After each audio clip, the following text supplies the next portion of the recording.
আসসালামু আলাইকুম রহমতুল্লাহি বারাকাতুহ। দেখেন খরগোশ আর কুকুরের কি অবস্থা। দেখেন কীভাবে খরগোশটার কুকুর দুইটা দৌড়াইতেছে, আসলে কিন্তু ধরতে পারতেছে না। আর খরগোশকে ধরা কিন্তু এত সহজ কথা না। দেখেন অবস্থা, এই মরুভূমির বালুর ভিতরে কীভাবে দৌড়াইতেছে। হায় হায়, দেখেন দুইটা কুকুর মিললে একটা খরগোশ ধরতে পারতেছে না। খরগোশ এরকম দৌড় দিতে পারে, দেখেন অবস্থা। হায় হায়, লাস্ট পর্যন্ত কিন্তু কুকুরের অবস্থা বহুত খারাপ হয়ে যাবে, কিন্তু খরগোশ ধরতে পারতো না। কি ঘুরাইতেছে।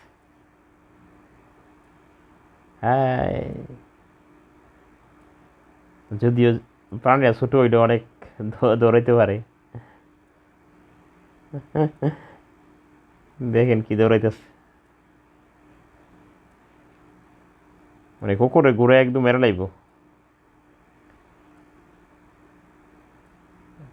দেখেন অবস্থা, হাই হাই, কিভাবে ঘুরাইতেছে এক জায়গা নামায়, দেখেন অবস্থা।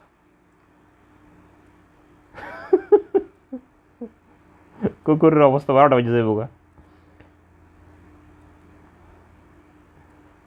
এত সহজে ধরা সম্ভব না খরগোশরে।